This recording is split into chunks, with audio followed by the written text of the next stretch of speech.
Welcome to the show. My guest tonight, Ashley Resch. Hi. Thanks for coming. Can you tell everyone a little bit about yourself? Absolutely. My name is Ashley Resch. I'm a born and raised Calgarian. I've been here off and on my entire life. I moved to LA for 5 years, modeled with Playboy, filmed a UK reality TV show, really got my start modeling in Calgary with a lot of different Calgarian and Canadian brands all across the country, and then moved really quickly through the social media groove. And then last year I moved back officially, and I now don't want to leave ever again. And I'm doing life coaching and personal training full time, and it's my heart and my soul. And my life's been very chaotic, but I've gone down a lot of different paths. We have a lot to unpack today. We do have it's a big box. It's a big, very full box. That's for sure. So before modeling and TV and everything, Yes. What was the first spark that got you headed in this direction? I always was a very creative person. Like even as a kid, I did a lot of dance. I grew up just really enjoying creating. And I loved to be a part of just hands in the ground, but I also loved reality TV shows. So I loved the Real Housewives, and I loved how all of them were models, and it looked like such a glamorous life. And I always wanted to model, and I'd always gotten approached for modeling and acting, and I did drama in school. And when I was 18, my parents were finally like, you're an adult. If you want to do this, you can do it. But they wanted me to have a normal childhood. I think they were just very scared of, the Lindsay Lohan situation happening. And they were like, we don't want that to happen. So when you are an adult, you can make your own choice. And I did. I got scouted by Numa, and I started working with them. And I was with them for about 6 months. And then after that, took my career in my own hands and worked so hard for 6 years before I was fully self-employed in modeling. And yeah, it was a journey. So what was the grind like early on before before you got success, I guess? It was 6 years. 6 years, yeah. 6 years of working a full-time job, bartending, and then shooting on the weekends and in the evenings when I wasn't at my corporate job or when I wasn't bartending and serving. It was a grind. I used to get flown out to Vancouver and Toronto for my corporate job. And when I was there, I would literally extend my trip for 3 days. And I think most of the time I would shoot 12 or 13 times a day, just completely free, just trying to collaborate with different photographers that wanted to submit to different magazines and had different followings. And I was just nose to the ground, and I did that for 6 years. And it was so much hard work. And I don't know how I didn't burn out or have a heart attack. But I managed to get through it. And I credit a lot of my success to just how hard I was willing to work to get as far as I did. Yeah. I asked that because you see on the internet, people say oh, she's pretty. Right. That was it. She's she's done. That's it. That's it. Yeah. It's not people tend to think because pretty girls are pretty girls, you don't have to grind. But the reality is on the internet, there's millions of pretty girls. And because beauty is so subjective, somebody can think I'm attractive, but think the next person's more attractive. But if I'm the one shooting 1 million times a year and posting every single day, several times a day on the stories, engaging with my fans, and she posts one, it's down to who they see more, not who they find more attractive. Yeah. Yeah. What was the first job that you got that kind of shifted it from the grind to the industry paying more attention, let's say? I went from, I'll never forget, I was in Vancouver and I was doing promotional modeling for a company that's a weed brand, and I don't smoke weed. So it was a very weird thing, but I accidentally got very high because they were handing out edibles everywhere and I thought it was food.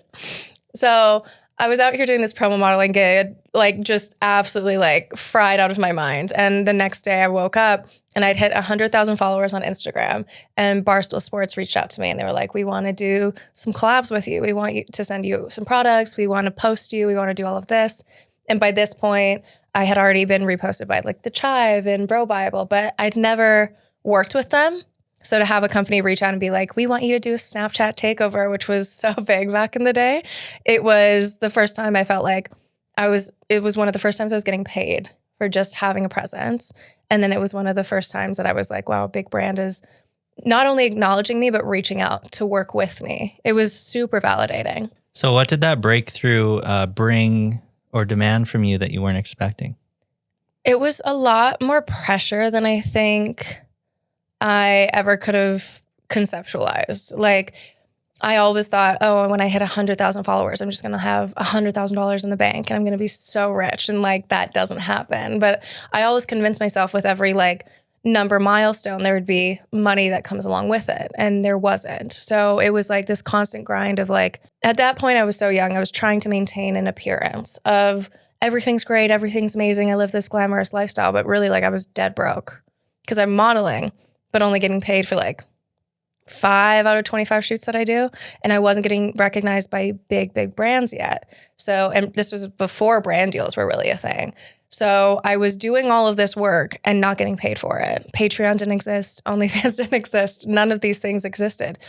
So I was doing a lot of stuff for free. And I was like in this place of trying to balance, like, how do I make this a successful career? How do I make money from this? How do I go from being like somebody who makes less than $1,000 a month, but is just hopeful that it'll change, to making this a career? Because I had all of this stuff and I was like, I can't buy groceries for the next 2 weeks. It was a really big challenge. Was there a lesson you learned in that stage of your life that you carried through till today even? I think it sounds corny, but it really is like, follow your heart because it will lead you on the right path. I was so invested and so committed to the fact that this felt like the right decision for me. I wanted not only to have fame, because I mean, you can want to have success and everybody wants that, but I wanted people to know who I was. I went through a really hard childhood. I was growing up, getting bullied a lot, and I wanted to regain my sense of self. And I wanted to kind of like get validation through everybody else, because when I was a kid, I had such a hard time. So I really I wanted to prove myself. And even now, like, I 100% stand on the idea that if it feels like something you want to do, and if you're being guided and kind of pushed that way by your gut, by your soul on that kind of level, do it. It will work out. Everything will work out. There were a lot of times I didn't eat dinner, but I was never sitting there starving. And I always had a roof over my head and a family that loved me and friends to go to. It was challenging, but I'm still here and I still made it. And sometimes I think you just need to persevere through the hardest moments, because the other side is genuinely so worth it. And I still follow through that. Like, life is a roller coaster, but just because you're on the up doesn't mean that it's not going to be an amazing ride. That's good. Thank you. Thank you. I was like, wow, I like that. When did you start making real money? My first year that I made like over $50,000 modeling was in 2018. And that's when I went full time. How far into it was that for you? That was 4 years in. Okay. 4 years in, I quit all my jobs and I was like, I am finally making enough money. And I wasn't making like umpteen amounts of money. I was making like probably $3-4 grand a month, but I was like, I'm making enough that I can sustain myself. Like, I remember in my early 20s, I was like, I don't know how I'm ever going to rent a house because I don't make enough money to do this, but I'm so committed to the idea that this will work and this will pay off. So I was like, it'll be fine. And luckily I love my parents to death, and they're always been so supportive of me. And they've always been like, we're not going to pay for your life because, you know, that's your responsibility, but we'll always give you food. We'll always give you food on the table and a roof over your head. And that's all we needed. Where was this? Where were you working now at this point? So in 2018, the big shift ended up happening. I was down in San Diego for about 6 months. I moved down there because I was chasing a boy. And when I was down there, I was like, let me take advantage of the situation I'm in. And I was shooting with San Diego photographers and Los Angeles photographers. And then I started getting really noticed. And there was this photo shoot trip called Paradise Challenge down in the Dominican Republic. And it was with 66 Magazine, which was a big publication out of the UK. The Black Tape Project, which is still a really large part of the modeling industry down in LA. And then there was a couple other porn companies that were also sponsoring the trip. But they had reached out to me and they offered to pay and fly me down to the Dominican. And I worked with like some of the best photographers that were shooting at the time. And after that, it was just like everything blew up. Like, I had already had a platform of like 100 to 200,000 people. And people had already known my name, but I still wasn't seeing the monetary gain. And I got flown down, and then people saw that I was working with these large photographers, and then I was getting paid to go all over Canada for these trips. I was getting paid to do appearances. I was getting paid to work with Barstool Sports. And then that's when everything changed.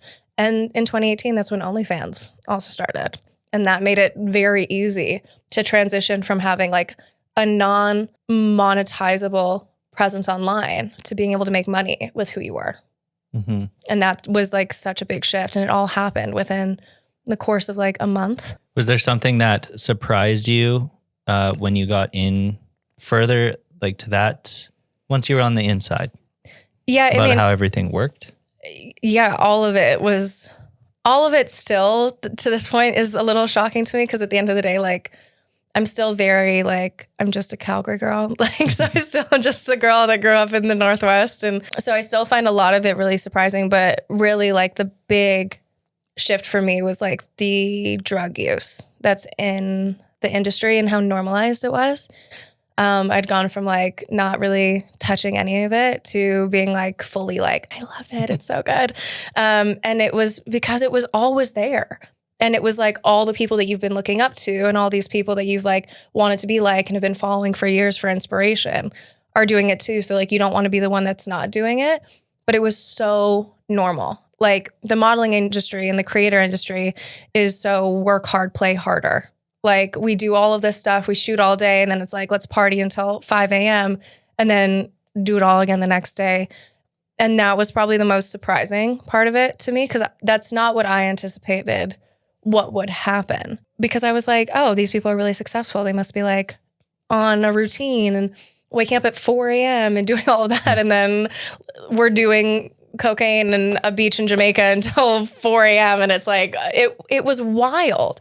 And that was a part of the industry that I didn't think the things that I saw and the things that I experienced in the modeling industry were things that actually happened. Like that's what you see in movies, I guess. Right. It's stuff that like, and for me, there was no way I could conceptualize that this was like actually a reality until it became my reality. What did you feel like you had to protect most during that chapter? Was it your privacy, confidence, relationships, identity?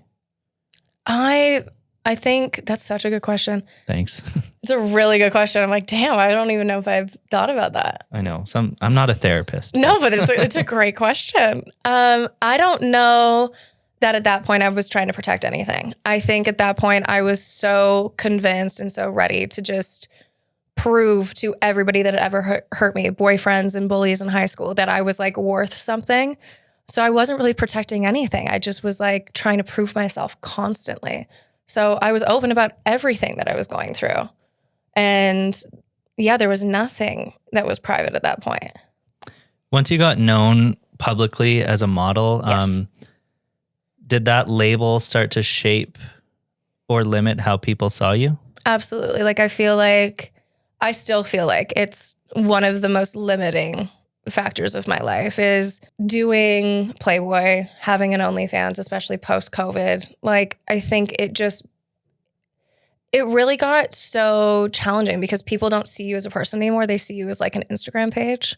Like, they don't care to know, like, what do you do? Like, before you go to bed, what kind of movies do you watch? Do you like drinking coffee in the morning? Like, nobody really cares because they just want to see what you post. Like, nobody cares that, like, behind the scenes when you're posting, you're like not eating and depressed and crying every day. They just wanted to see me.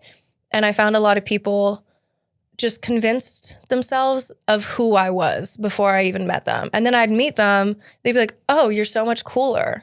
And that made me really jaded because I was like, what am I trying to prove? If people think I'm a bitch, then I think I'm just going to be a bitch because they already think I'm stuck up. They already think that I've got all these negative traits. And I was just at a point where I was done trying to defend myself through it. I was like, I'll be who you want me to be, I guess. So how long did this chapter last for you? And when did you find yourself on reality TV?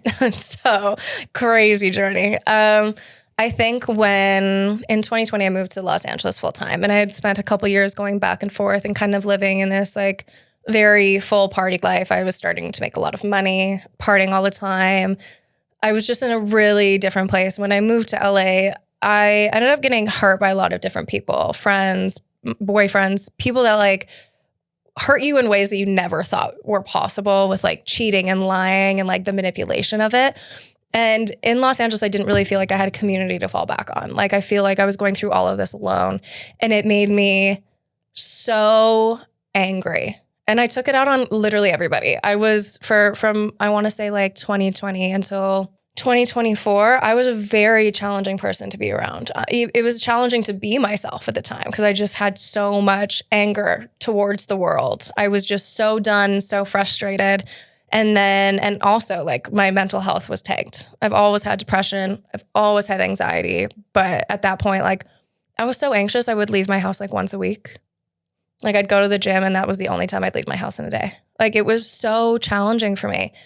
And that's when, my career was doing the best. And in, what was it? July of 2023, I got a DM from like a random page that was like, hey, do you have any interest in doing reality TV?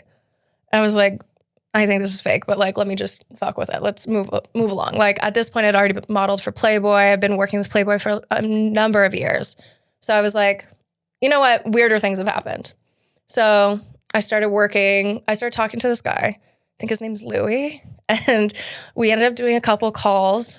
And he was like, listen, so the show that I'm basically casting you for is Celebrity X on the Beach. And I was like, okay, what is this? He was like, basically, you would come on as an original group of the cast, right? And then you have to submit your exes to this show.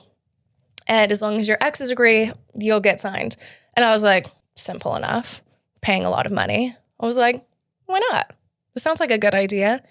So I did that. I sent a couple of my exes. I sent in 3 to the producers. And I was like, here you go. And then they go and do their due diligence and call them. There was one I was like, I hope he answers because I really want him to be on the show with me.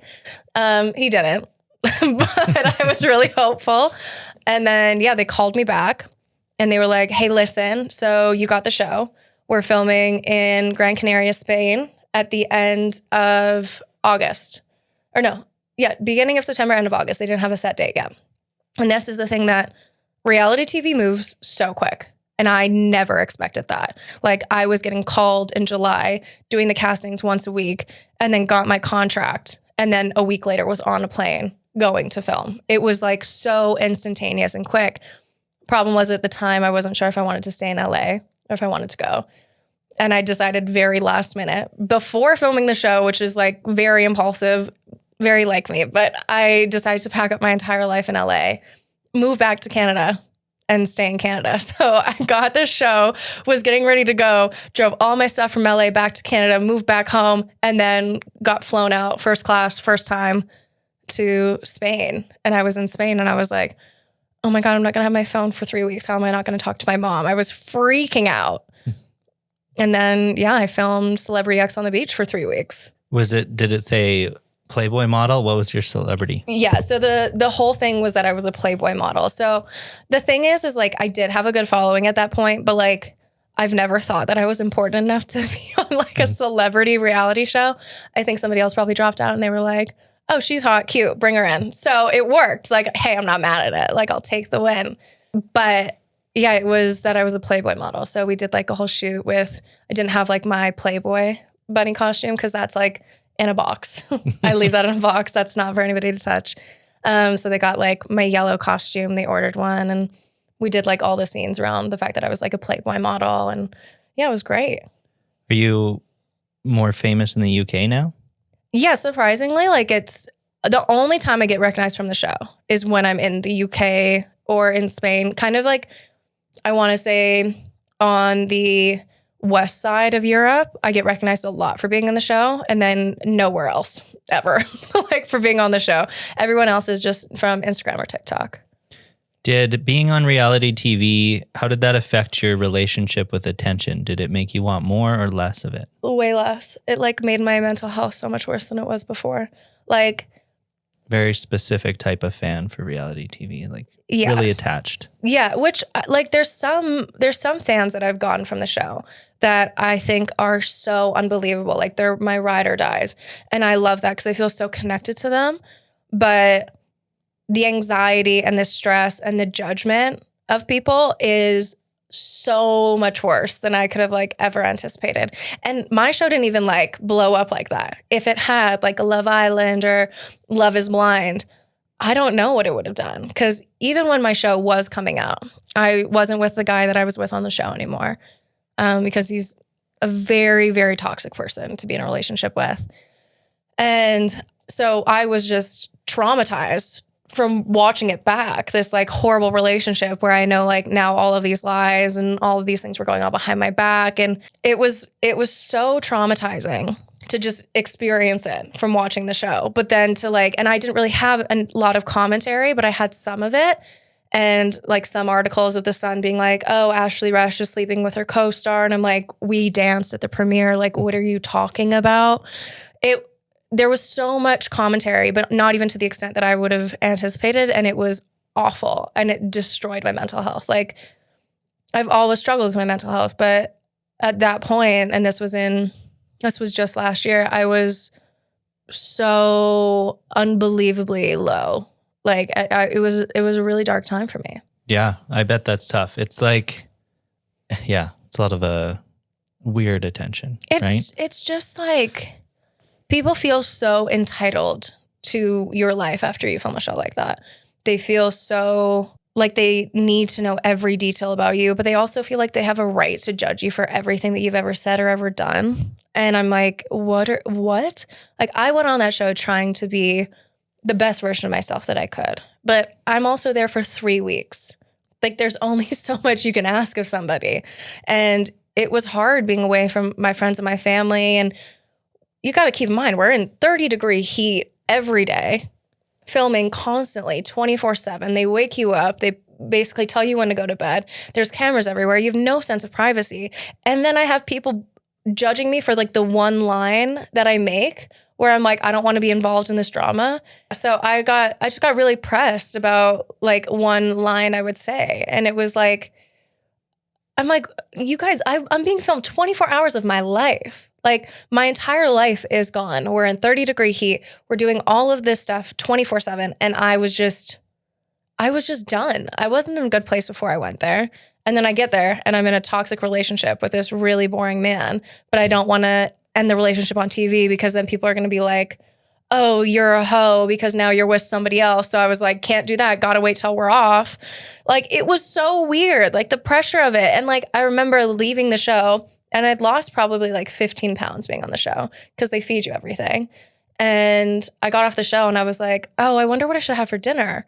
And I'm like walking around this like all you can eat buffet. And I was like, wait, I forgot that I had choice, because when you're in that environment, they strip you of all your choices because they want to create the environment to have it be so like experimental.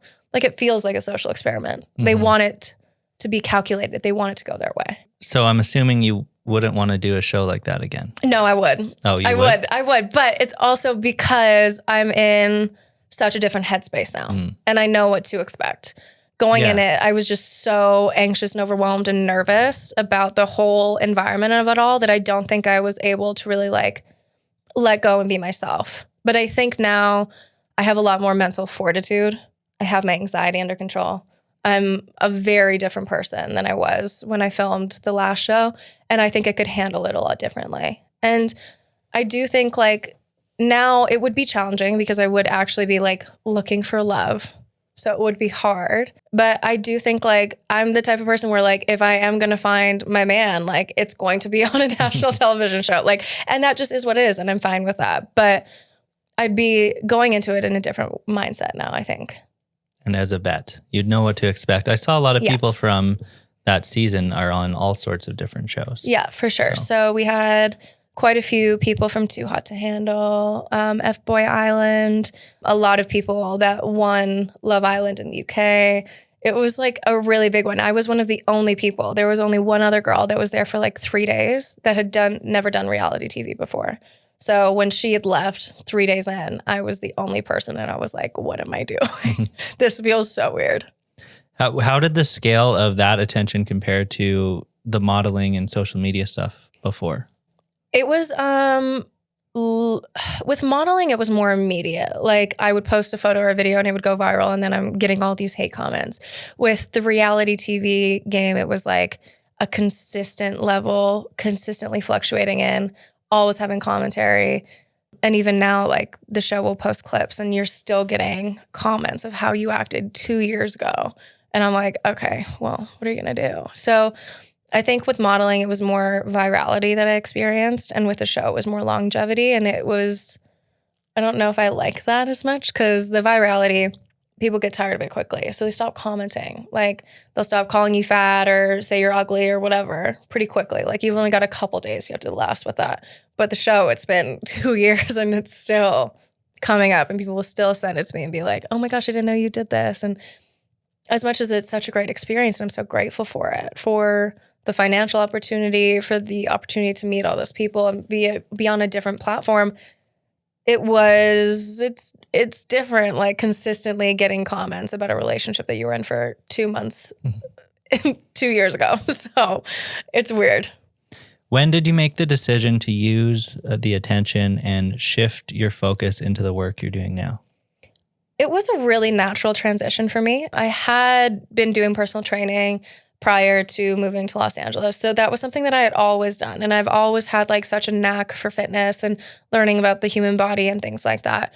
But when I was going through a really rough breakup at the beginning of this year, I was really looking through like, how can I get through this and get better? And I don't want to like go through this breakup, date somebody who's exactly the same and come out and be like, okay, why am I still doing the same patterns in 5 years? I just want to fix this.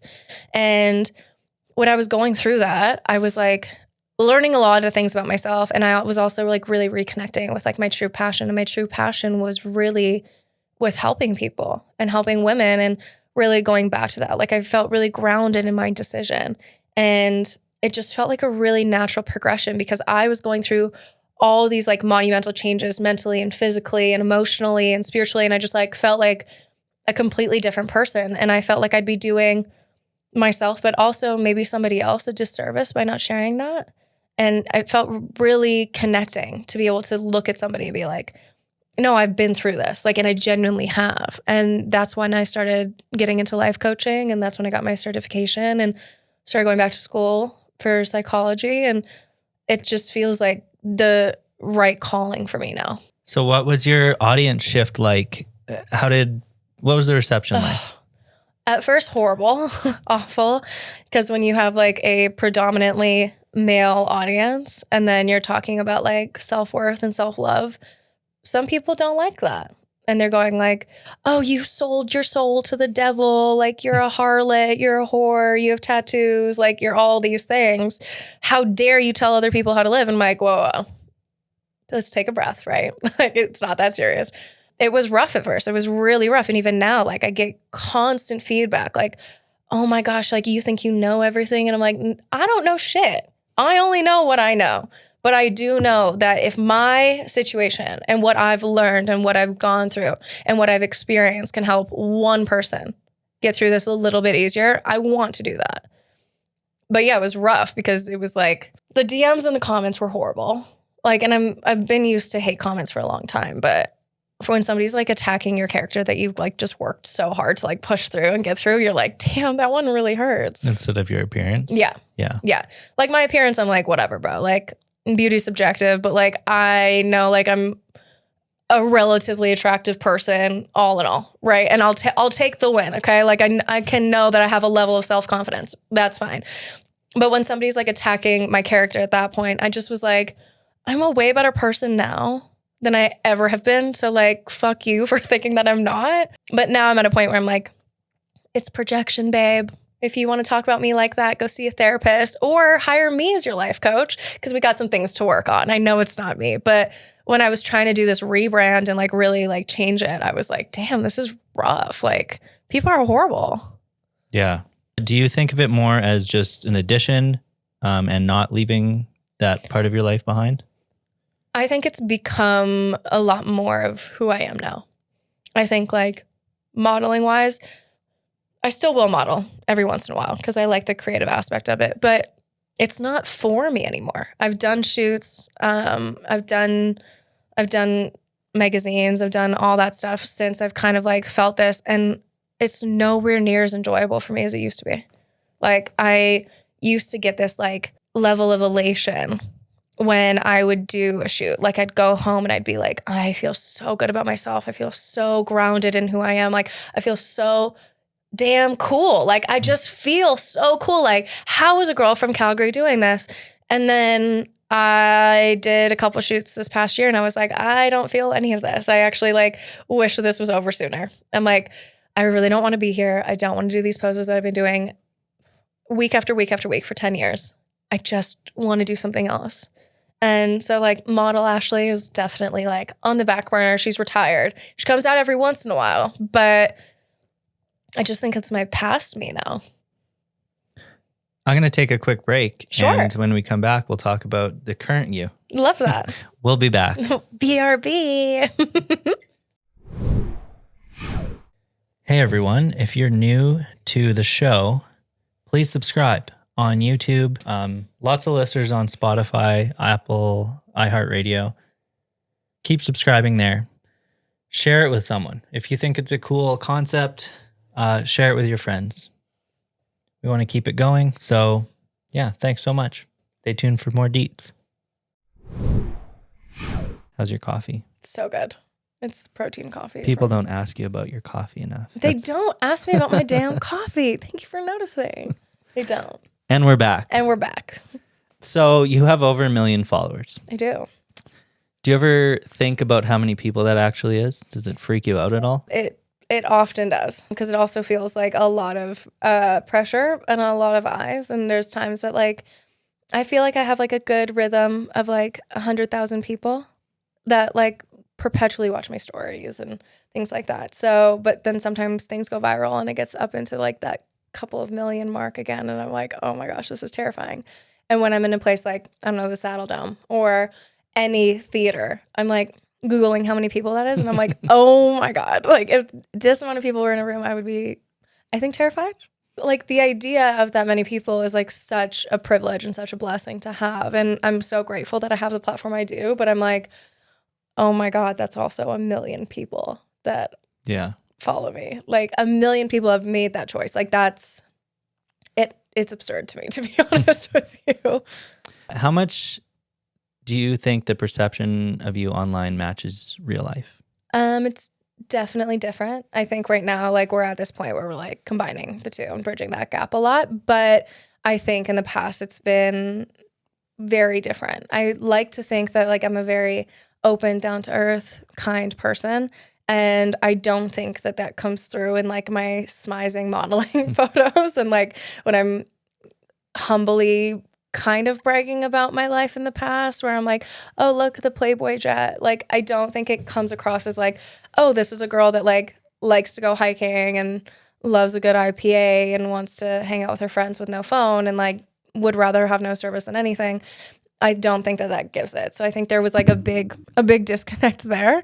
And now I think we've really like, I've really combined the two. Like, I think now people can see it for like the fact that like at the end of the day, I really am just a girl that really likes spending time outside. I love my friends and my family more than anything. And I'm just a really big lover girl. Like I like to be kind to everybody and nice to everybody because I'm like, oh, we have to put the vibes out. Like, and I don't think that my previous persona really gave that. Have you had to get clear with your boundaries? Absolutely. Unbelievably so. Like there's been so many friendships that I've had that, you know, they want to be friends because of social media and things like that. Like, and I've met great friends because of social media, but I'm very clear on what's a yes and no for me now. Like I like to hang out with my friends and I don't need everybody on Instagram to know that I'm hanging out with my friends. And if that's the only reason we're hanging out, then we're not friends, right? Like I have a large group of friends and I love them all to death. Like I have such an amazing community around me, but boundaries are really important. Like I make sure that like, you know, people have to earn not my trust, but we both have to work hard to make the relationship work. And I think I'm very aware like if it's working or if it's not and what works and what doesn't for me. Have you had any interactions that made you realize how much your platform actually reaches people in person or I guess online too? Yeah, like unbelievably so. Like I'll never forget, like any time that I'm out at anything and somebody's like, I follow you on Instagram. I'm like, what? Like it never like connects to me. I'm always like I was at a craft fair one time and this woman came up and she was like, I follow your Instagram and I love it. And anytime that happens, and it happens enough in Calgary, I'm never used to it. I'm never used to how good that feels. That somebody's like, feels impacted enough by my life to, I don't know, just be able to connect with me and be like, I follow you on Instagram. Like, I love this. I'm fangirling. I'm like, I like in my head, I'm not that woman. So I can't perceive it that way. But when they do, it makes me feel like, I'm like, I can't imagine, like, this is the best feeling in the world. I can't imagine not feeling this. I love this. There was one time, like back in 2018, I want to say, I was in St. Petersburg, Russia at a museum, and I had somebody come up and like ask me for a photo there. And I was like, what?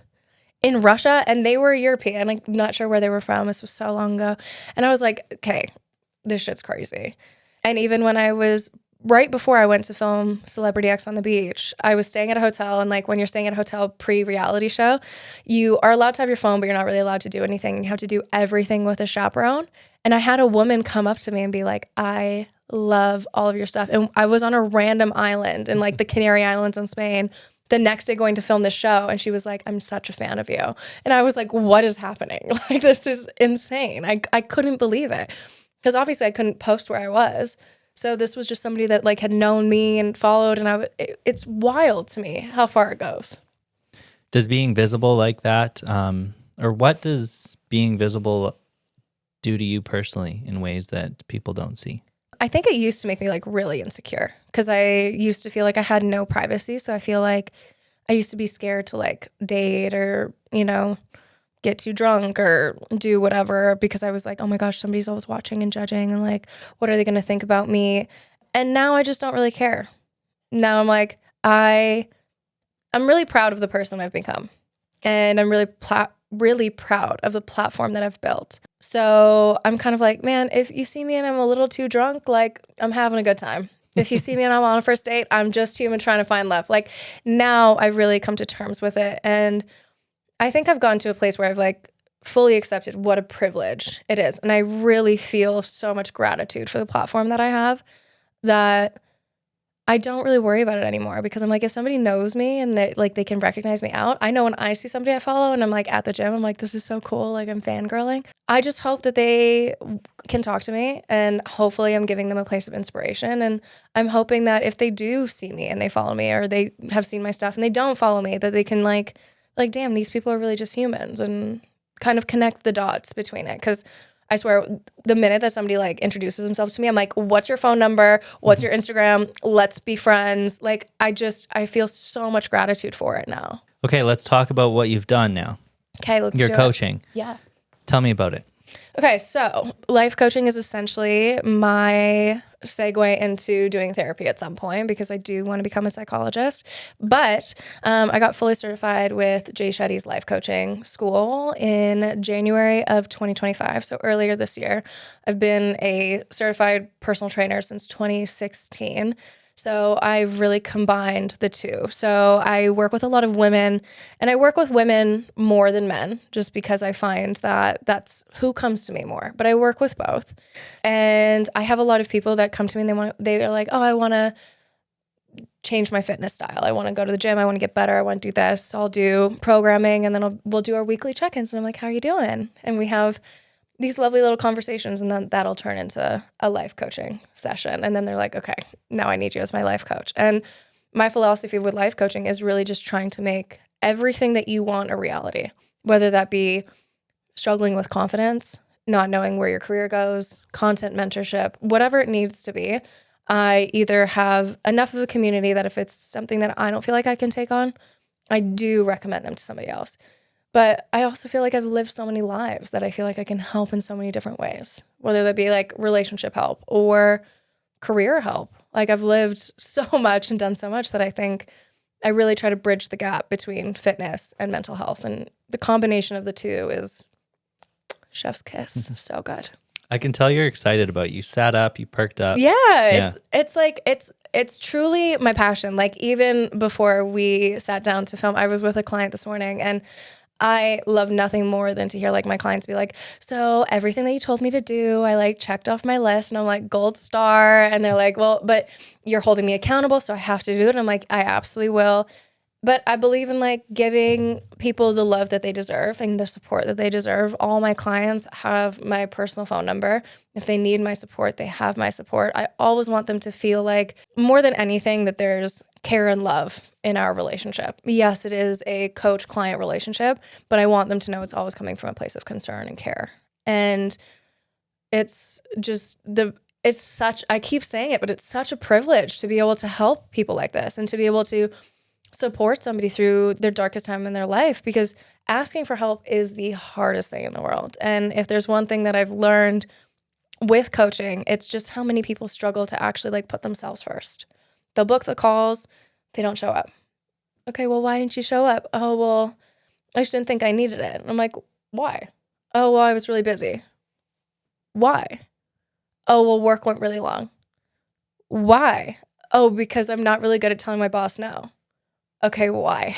Like, so we uncover all of these things, and being able to help somebody like go from like a little sad, a little dim to having this like light in their eyes is the most beautiful experience that I've ever had. And it happens so often, and I'm just like, yes, we're making a breakthrough. And I love those moments. Do you have a common theme where people come to you thinking it's one thing, and then you talk or work together for a little bit and it ends up being something? Yeah, like I feel like a lot of people will come to me and be like, oh, I want to look like you. And I'm like, okay, we can do that. But like, let's talk about like why you're not doing these things. Why aren't you giving yourself love? And they leave and they're like, holy shit, maybe she's onto something. Maybe this is more about my mental health more than my physical health. Because it always starts as like, I want a nice butt. I want some abs. I want to lose weight. I want to gain weight. I want to do this. And I'm like, cool, absolutely. How do you like your life? And they're like, well, we're not talking about that. I'm like, but we are, right? Because it's like, if you're coming to me for fitness advice and I am a life coach, you're going to get both. Sorry. Like you will. But if you're coming to me and being like, yeah, I want to lose all this weight and I want to like go on this vacation and look good for this vacation, like my first thought is going to like, okay, well, why do you feel like you have to be quote unquote ready physically for this vacation? Why can't you just go as yourself? That's not a physical thing. That's a mental thing. Because where's the disconnect that you have between loving yourself as is currently and needing to be somebody else for this vacation? Like, why are we going on this vacation? Is it to like escape who you are? Why do you feel like you need to only be better for people on a vacation to see you? Why do you think you need to earn a vacation? So it's so layered, and trying to figure that out, like people will succeed better in fitness when you help them with their mental health. Because when they start to learn, like, if I feed my body good things, I feel better. They're going to want to feed themselves good things. Whereas if you're not really working on the mental aspect and you guys don't really have that connection, clients are going to do what clients want to do. They're going to eat the food that they want to eat. They're not going to work out because they don't really have any care for it. And if we're not tackling why they're coming to you in the first place, we're kind of like working on something that like, we're not working on the actual like nitty gritty of it. We're just doing the surface. So if someone comes to you and they want like a reset or to rebrand, let's say, because they're inspired by you, what would be the first thing that you have them look at? A rebrand would be like, what inspired it? Where are we at in this new stage? What brought us here? Why are we here? How did we get here?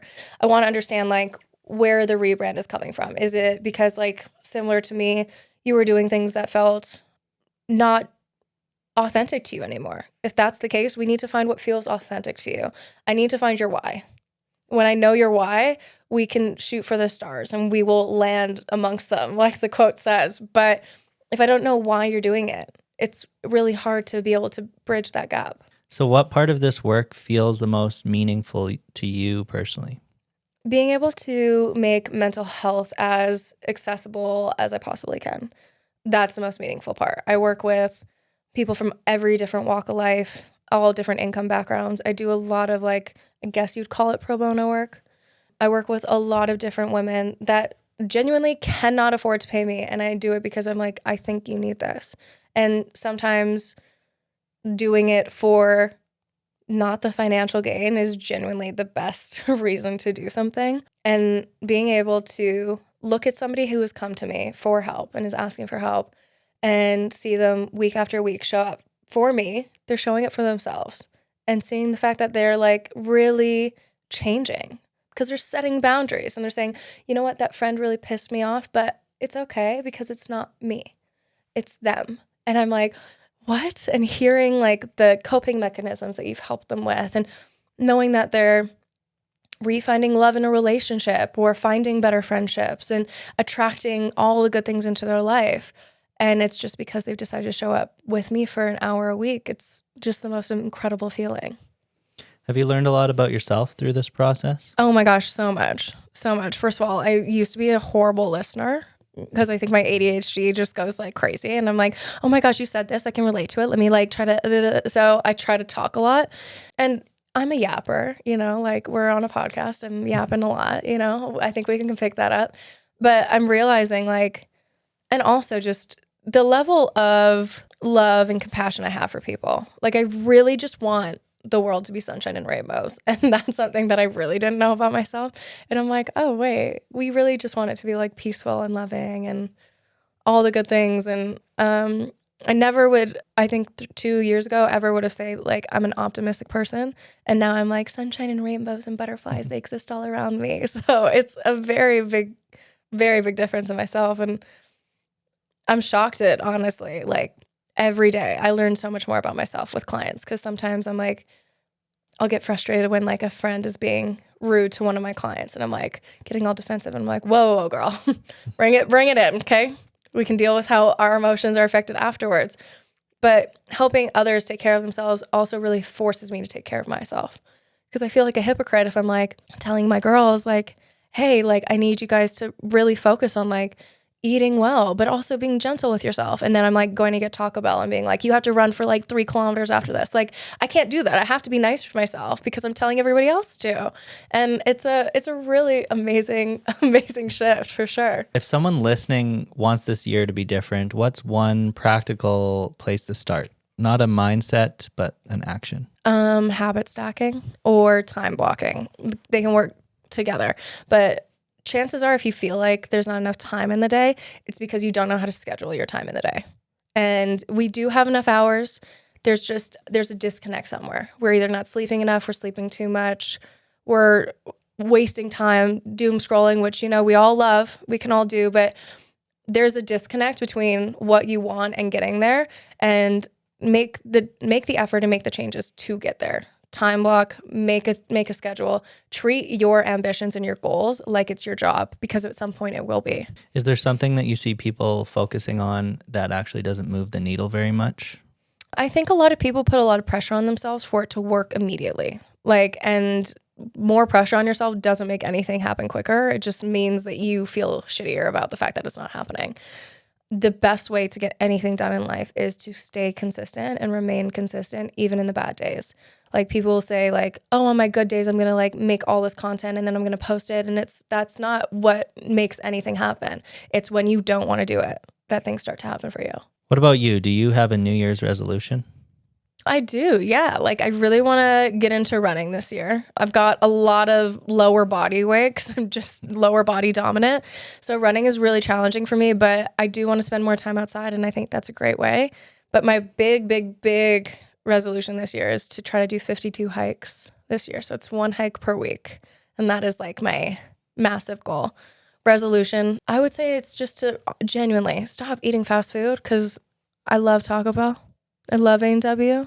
So, and I'm very down to like, you know, once a week now, but I'd like to be able to cut that out just because it's obviously not great for you. But also like the fast food industry is just like icky and gross morally. So that would be my New Year's resolution. What about farther than this year? Not a resolution, but what are your goals for this year and then farther than this year?